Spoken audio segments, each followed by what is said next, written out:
Hello guys, welcome back to my channel earth mom Dehradun. मैं हूं ज्योति और वेलकम है आप सभी का मेरे चैनल में। चैनल में नए हैं गाइस तो चैनल को सब्सक्राइब ज़रूर कीजिए। वीडियो पसंद आई तो लाइक भी करिए। कमेंट सेक्शन में कमेंट करके ज़रूर बताइए कि आप सबको मेरा वीडियो कैसा लगा। ऑल्सो यहाँ पे एक बेल नोटिफिकेशन है, इसको भी ज़रूर हिट कर देना ताकि मेरे आने वाली हर वीडियो का नोटिफिकेशन आप सभी तक सबसे पहले पहुंच जाए। मैंने अपनी लास्ट वीडियो में, इससे पहले वाली वीडियो में एक एंड में बात बोली थी कि नेक्स्ट वीडियो मैं बनाऊंगी कामनी और उनकी भाभी के बीच में जो इस समय पे रिलेशनशिप चल रही है, जो मनमुटाव चल रहे हैं, विजिबल हैं, जो कि विजिबल हैं, उसके ऊपर थोड़ा सा यहाँ पे डिस्कशन करेंगे। वीडियो को एंड तक ज़रूर देखना। ऑल्सो अगर आप लोगों को ये सूट पसंद आ रहा है, पर्पल कलर का ट्रेंडी कलर है ये, साथ में सूट बहुत अच्छा है। सूट के हिसाब से, फैब्रिक के हिसाब से रेट काफ़ी डिसेंट है। यहाँ पे फुल लेंथ फ़ोटो मैं लगा दूँगी, साथ में इसी वीडियो के कमेंट सेक्शन में इसका लिंक पिन कर दूँगी। एक बार जाके चेकआउट आप कर लेना। कम्युनिटी सेक्शन भी चेक कर लिया करें, कम्युनिटी पोस्ट, वहाँ पे भी कुछ प्रोडक्ट्स हैं जो आपके यूज़ के हो सकते हैं, तो उन्हें भी जाके आप चेकआउट कर सकते हैं। चलिए बात करते हैं कामनी और पूजा के बीच में जो चीज़ें चल रही हैं, जो दिख रही हैं, उसके हिसाब से बीते दिनों क्या हुआ, उन सब चीज़ों से डेफिनेटली आप भी वाकिफ़ हैं, हम भी वाकिफ़ हैं कि पूजा ने एक व्लॉग बनाया। उस व्लॉग में पूजा ने फ्लो में कुछ ऐसी चीज़ें बोल दी, वो बनाने कुछ और आई थी, वो बोल कुछ गई, और एडिटिंग करते वक्त भी उसको ये ध्यान नहीं रहा कि शायद मुझे ये चीज़, ये पार्ट एडिट कर देना चाहिए। जहाँ पे उसने शिकवे शिकायतें करे और उन शिकवे शिकायतों के रिप्लाई में वहाँ पे अजीत भैया भी गए कमेंट सेक्शन में, और उन्होंने भी वहाँ पे 2-3 कमेंट्स कर डाले, जहाँ पे उन्होंने अपनी साइड की शिकायतें भी पूजा से कर दी, क्योंकि पूजा ने पहले शिकायत करी थी। उसके बाद हालांकि ये मैटर वहीं पे शट डाउन हो गया, और इस चीज़ को मैं अप्रिशिएट करती हूँ कि ना तो उसके बाद पूजा ने कुछ बोला आगे से, ना ही अजीत भैया या कामनी ने उसके बाद कुछ बोला। दोनों अपने अपने व्लॉग में लग गए। बीते दिनों पूजा ने कामनी के गाने पे भी रील्स बनाई, वीडियोज़ बनाया। छठी मैया की पूजा के टाइम पे उसने कामनी के गाने पे भी रील बनाई। हमें यहाँ से बैठ के यही लगा कि चीज़ें ठीक हो गई हैं, राइट। लेकिन अभी निक्की ने जब अपने ब्रांड का, अपने स्टोर का ओपनिंग किया, उस स्टोर की ओपनिंग में हमने कामनी जी के मायके वालों को भी आते हुए देखा, क्योंकि निक्कू और सुमित पर्टिकुलर गए थे उनके मायके में, और वहाँ पे उनको बहुत इज्जत मान सम्मान के साथ इनवाइट करके आए थे। उनके इनविटेशन का मान रखते हुए कामनी जी का परिवार पहुँचा निक्कू और सुमित के स्टोर के इनॉग्रेशन में। अब जब वीडियो में हमने देखा, व्लॉग में हमने देखा कि जब कामनी के मायके वाले आते हैं तो कामनी वहाँ पे मिलती है। कुछ लोगों को ये गलतफहमी हो रही है कि कामनी ने जो पूजा है उससे मिली नहीं या फिर उसको गले नहीं लगाया, लेकिन अगर आप व्लॉग को गौर से देखेंगे तो कामनी और पूजा एक दूसरे के गले लगी थी। उसके बाद कामनी ने पूजा और अपने भाई की बेटी को अपनी गोदी में भी उठाया। कामनी अपने भाई के भी गले लगी, और भाई के गले लगते हुए कामनी ने 2 लाइन बोले, ठीक है, सब ठीक है। ये 2 लाइन कामनी ने बोले, और उनके भाई ने भी नॉर्मल वे में बोला कि हाँ सब ठीक है। लेकिन वहाँ पे उनके चेहरों को देख के समझ में आ रहा था कि ठीक है तो बोला जा रहा है, लेकिन कुछ ठीक है नहीं। कुछ ना कुछ चीज़ें जो बीते दिनों हुई हैं वो कहीं ना कहीं इनके रिश्तों में एक दूरियां डेवलप कर चुकी हैं, राइट। उसके बाद पूरे फंक्शन के दौरान हमें ना तो कामनी अपनी भाभी पूजा से इंटरेक्ट करती हुई दिखी, ना ही पूजा कामनी से इंटरेक्ट करते हुए दिखे। दोनों एक दूसरे से दूर दूर ही दिखे। हालांकि वो ग्रुप में थे, महफिल का हिस्सा भी थे, फोटो में भी कैप्चर हुए हैं, लेकिन एक दूसरे से, कहते हैं ना, बातचीत नहीं करते हुए दिखे, एक दूसरे से एक डिस्टेंस बनाते हुए दिखे, जो देख के आराम से समझ में आ गया कि चीज़ें दोनों के बीच में अभी ठीक नहीं है। अब जब आती है जाने की बात, तो पूजा के ससुराल वाले चले जाते हैं, और यहाँ पे पूजा रुक जाती है क्योंकि अगले दिन था क्रिएटर पार्टी। अब पूजा की अगर मैं बात करूँ अपने ससुराल के रिश्तों की, यानी कि अपनी सास के साथ या ससुराल वालों के साथ, तो उनके साथ पूजा के रिश्ते बहुत अच्छे हैं। ऐसा नहीं है कि पूजा एक बहू होने का फ़र्ज़ नहीं निभा रही है, डेफ़िनेटली वो एक बहू होने का फ़र्ज़ निभा रही है।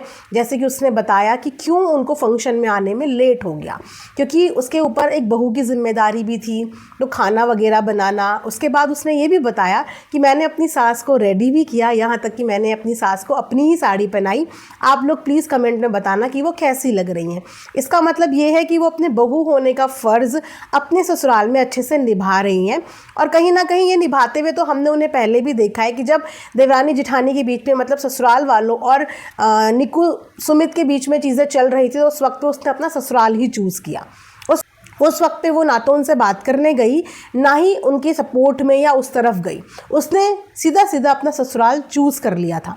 तो वहाँ पे भी उसने एक अच्छी बहू होने का फ़र्ज़ निभाया है, और अभी भी जितना उसने वीडियो में बताया उस हिसाब से उसकी अपनी सास के साथ या अपने ससुराल में जो रिलेशनशिप है वो सही चल रही है।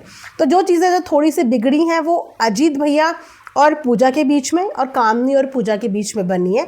अदरवाइज़ भाई के साथ भी कामनी का बातचीत ठीक है, लेकिन भाई हमेशा पिस जाता है। ये बात तो आप मानेंगे ना, जब ननद और भाभी की नहीं बनती है या फिर सास और बहू की नहीं बनती है, तो वहाँ पे जो इंसान सबसे ज़्यादा पिसता है वो होता है लड़का। उसके ऊपर एक अलग प्रेशर आ जाता है। बीवी की सुने तो बहन गुस्सा हो जाए, मम्मी गुस्सा हो जाए, और मम्मी और बहन की सुने तो लाइफ पार्टनर गुस्सा हो जाए। वो हमेशा बीच में इसी तरीके से पिसता है। लेकिन यहाँ पे समझदारी इसी में होती है कि अगर आप जब किसी को प्यार करते हैं ना, तो आप उसको कभी भी परेशानी में नहीं डालना चाहती। चाहे वो पूजा है, अगर पूजा अपने हस्बैंड से प्यार करती है तो फिर उसको अपने हस्बैंड को ऐसी सिचुएशन में कभी नहीं पड़ने देना चाहिए जिस सिचुएशन में उसको बीवी और बहन के बीच में किसी एक को चुनना पड़े या वो परेशान हो जाए इन चीज़ों को लेके। वहीं पे बहन को भी ये चीज़ ध्यान रखनी चाहिए कि ऐसी कभी कोई सिचुएशन ना आए कि मेरे भाई ऐसी सिचुएशन में फंस जाए कि उसको बहन और भाभी में से किसी एक को चूज़ करना पड़े। तो यहाँ पे दोनों को ही इस बात का ख्याल रखना है कि अगर रिश्ते में अप डाउन होता है तो बीच में जो इंसान पिसेगा वो पूजा का पति और कामनी का भाई पिसेगा, और जो ज़्यादा प्यार करता होगा वो इस रिश्ते को बैलेंस करने की बिल्कुल कोशिश करेगा। मैं ये भी नहीं बोलती कि अभी कुछ दिन पहले ही मनमुटाव हुए हैं तो चुटकी में चीज़ें गायब हो जाए, क्योंकि अगर ऐसा होगा तो इसका मतलब सब कुछ फेक है। ये लोग कैमरे के लिए कुछ भी कर सकते हैं। तो इन्होंने वही चीज़ दिखाई जो चीज़ चल रही है, यानी कि चीज़ें अभी ठीक नहीं चल रही है, लेकिन चीज़ें ठीक हो जाएंगी। एक टाइम पे देवरानी जिठानी के बीच में भी चीज़ें अप डाउन हुई थी ना, और टाइम के अनुसार वो चीज़ें बाद में ठीक भी होती हुई नज़र आ गई। इसी तरीके से भाभी और ननद के बीच में भी अगर कोई चीज़ें हुई हैं तो डेफिनेटली, और मैं श्योरली बोल रही हूँ, चीज़ें ठीक हो जाएंगी। बस आप लोग एक बार तसल्ली से बैठ के, जब थोड़ा टाइम हो जाता है, थोड़ा सा इंसान भूल जाता है चीज़ों को, उसके बाद तसल्ली से बैठ के एक दूसरे के साथ जो भी गिले शिकवे हैं आमने सामने बैठ के क्लियर कर देना। मन में जो भी शिकवे शिकायत हैं एक दूसरे के साथ बैठ के अप फ्रंट बोल देना। वहीं पे आप दोनों के दिल की सारी चीज़ें निकल के एक तरफ हो जाएंगी, क्योंकि पूजा भी इतनी बुरी नहीं है जितना बुरा उसे समझा जा रहा है, और कामनी भी गलत नहीं है कि कामनी या अजीत को भी आप जज करें। सिचुएशन बस ऐसी है कि पूजा ने जो चीज़ें बोली थी उसको डिफेंड करने के लिए और अपने आप को, अपना साइड बताने के लिए अजीत को सामने आना पड़ा, और इस वजह से चीज़ें जो है थोड़ी सी गड़बड़ हुई, पूरी नहीं हुई, थोड़ी सी गड़बड़ हुई है, जो आराम से ठीक हो जाएंगी, कोई इतनी बड़ी बात नहीं है। तो उसके बाद क्या होता है कि पूजा के ससुराल वाले चले जाते हैं, पूजा के हस्बैंड और पूजा की सास चली जाती है, पूजा रुक जाती है नेक्स्ट डे क्रिएटर पार्टी को भी अटेंड करने के लिए। अब पूजा रुकी है तो अपनी मर्ज़ी से नहीं रुकी होगी, क्योंकि अगर पूजा की इतनी ही मर्ज़ी गाइस चलती तो शायद जिस समय पे पूजा और निक्कू के घर वालों के साथ जो डिस्टेंस बन गया था वो कभी बनता ही नहीं। पूजा अपने रिश्ते निभाती, तो डेफिनेटली पूजा को उसके पति ने अलाउ किया होगा रुकना, सास ने अलाउ किया होगा रुकना, तभी वो वहाँ रुकी होगी, वरना उनकी परमिशन के बिना, पूजा जिस तरीके की पर्सनालिटी है, मुझे नहीं लगता कि वो उनकी मर्ज़ी के बिना वहाँ रुकी होगी। अब पूजा वहाँ पे रुकी तो इस बात से भी कुछ लोग नाराज़ हैं कि पूजा को अपनी ननद के घर पे रुकना चाहिए था, उसको अपने मायके, क्योंकि जहाँ तक मुझे पता है वो निक्कू के मम्मी के घर पे रुकी हैं, वहाँ पे नहीं रुकना था, कामनी के घर पे रुकना था। तो गाइस थोड़ा सा आप इस बात को समझने की कोशिश करो कि अभी उनके बीच में चीज़ें ठीक नहीं हैं, ये हम सबको दिख रही हैं। राइट। अभी चीज़ें ठीक नहीं हैं तो अभी वो वहाँ पे कैसे रुकेगी? कंफर्टेबल तो होगी नहीं, क्योंकि बातचीत अभी कर नहीं रहे हैं तो कंफर्टेबल होगी ही नहीं। तो जहाँ पे वो कंफर्टेबल ही नहीं है वो वहाँ पे रुकेगी कैसे? इंसान वहीं पे रुक पाता है जहाँ पे वो कंफर्टेबल होता है। और क्योंकि वो कामनी का अपना घर नहीं, वो कामनी का ससुराल है, वो कामनी का ससुराल है और वहाँ पे वो कंफर्टेबल नहीं हो रही होगी। और निक्की की मम्मी का नेचर ऐसा है कि वो किसी के साथ भी बहुत अच्छे से घुल मिलती हैं, किसी को भी बहुत अच्छे से समझाती हैं, प्यार करती हैं।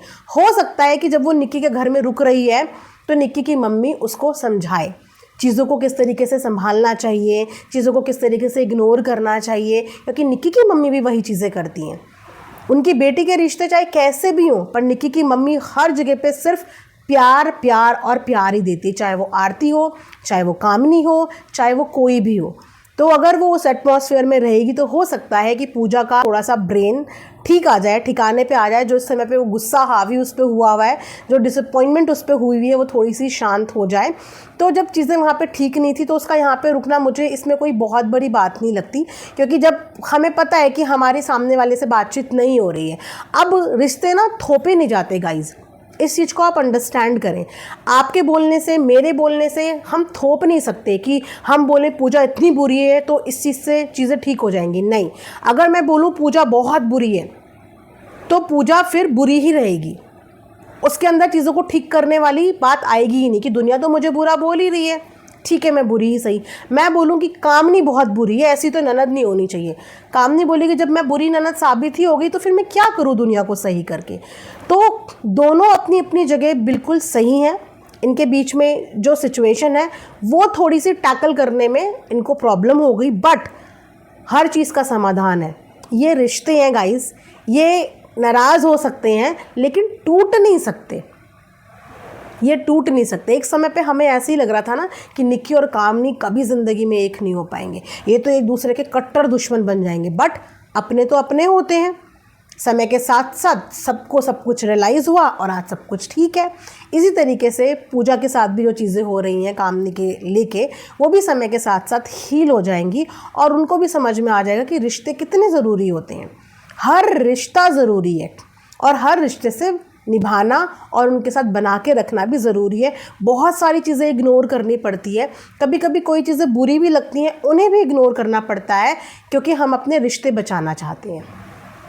इसलिए अब क्रिएटर पार्टी के बीच में पूजा का जाना, हाँ ठीक है, क्योंकि पूजा अभी कोशिश कर रही है यूट्यूब पे काम करने की और मुझे लगता है उसको काम करने की ज़रूरत भी है, क्योंकि कामनी का मायके भी बहुत ज़्यादा, कहते हैं ना, बहुत ज़्यादा स्टेबल नहीं है। उनके भाई की भी कोई बहुत अच्छी जॉब नहीं है और आज के दिनों में खर्चे इतने ज़्यादा हैं कि सिंगल हैंड खर्चे मेंटेन करने इम्पॉसिबल है। बच्चों के लिए आज की डेट में क्या नहीं चाहिए, तो भाभी भी वही कंट्रीब्यूशन दे रही है और वो किसका फ़ायदा होगा उसमें? कामनी के भाई का फ़ायदा होगा, है ना। अगर उनकी भाभी भी कमाएंगी तो कामनी के भाई को फिनेंशियल सपोर्ट मिल जाएगा, उनको एक सपोर्टिंग हैंड मिल जाएगा, फिनेंशियली हेल्प मिल जाएगी। और मायके किसका बढ़ेगा? ऑब्वियसली कामनी का मायके बढ़ेगा। जितना ज़्यादा पूजा आगे जाएगी उतना अच्छा कामनी का मायके मेंटेन होगा, उतना अच्छा उसके भाई का स्टेटस बनेगा, उतना अच्छा उसके भाई के बच्चों की परवरिश होगी। तो इस समय पे पूजा अपने व्लॉगिंग चैनल पे मुझे लगता है थोड़ा सा सीरियसली कॉन्सेंट्रेट कर रही है, इसीलिए ये क्रिएटर पार्टी उसके लिए कहीं ना कहीं ज़रूरी भी थी कि जितने ज़्यादा क्रिएटर से मिलेगी, कोलैब करने का मौका मिलेगा, क्योंकि हर क्रिएटर की अपनी अपनी फेस वैल्यू है, अपना अपना फ़ैन बेस है और इसी तरीके से क्रिएटर आगे भी बढ़ते हैं, है ना। आपस में कोलैब करके, आपस में क्रिएटर मीट में मिलते हैं, एक दूसरे से इंटरेक्ट करते हैं, कोलैबोरेशन करते हैं, ऐसे ऐसे धीरे धीरे करके एक्सचेंज होते हैं सब्सक्राइबर और इस तरीके से धीरे धीरे करके ग्रो करते हैं। तो हो सकता है कि वो भी अब अपने काम को लेके पूजा सीरियस हो रही हो कि उसको भी अब आगे बढ़ना है, अपने पति को सपोर्ट करना है, अपनी ससुराल को सपोर्ट करना है और आगे बढ़ना है। आज अगर कामनी कामयाब है, निक्कू कामयाब है, तो पूरा उनका ससुराल, पूरा घर कामयाब है। आज अजीत भैया फ़क्र से कहते हैं कि हाँ, कामनी का मेरी ज़िंदगी में एक बहुत महत्वपूर्ण रोल रहा है।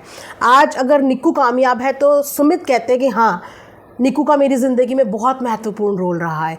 तो अगर पूजा भी कामयाब होगी तो कामनी के भाई को बहुत ज़्यादा हेल्प हो जाएगी। और हर बहन चाहती है कि उसका मायका हमेशा फला फूला रहे, उसके भाई हमेशा खुश रहें, आगे बढ़ते रहें। तो इस चीज़ को हमें आई थिंक इस पॉजिटिविटी के साथ लेना चाहिए कि पूजा अगर आगे बढ़ना चाहती है तो उसके लिए भी रास्ते खुले हैं। वो जितना इंटरेक्ट करेगी क्रिएटर के साथ, इतना उसकी ग्रोथ में कहीं ना कहीं हेल्प मिलेगी। और रही बात भाभी ननद के रिश्तों की, तो ये आप भी यहीं बैठे हैं, मैं भी यहीं बैठी हूँ, देख लेना थोड़े दिन के बाद ये सब कुछ ठीक हो जाएगा। बस सोशल मीडिया पे इस इसका तमाशा कोई ना बनाए, अपने गिले शिकवे पीछे बैठ के रिजॉल्व करो। जब भी कैमरे के सामने आओ एक पॉजिटिविटी के साथ आओ, ताकि आपके ऊपर कोई भी बात करने का किसी को भी मौका ना मिले। इस पॉजिटिविटी के साथ आओ। सो इट्स ओके, ये कहानी घर घर की है, नथिंग न्यू। नाराज़गी भी चलती है, प्यार भी होता है, तो ये कोई न्यू बात नहीं है, राइट। इसी के साथ ये वीडियो मैं यहाँ पे एंड करती हूँ। प्लीज़ आप लोग कमेंट सेक्शन में अपने ओपिनियन रखना।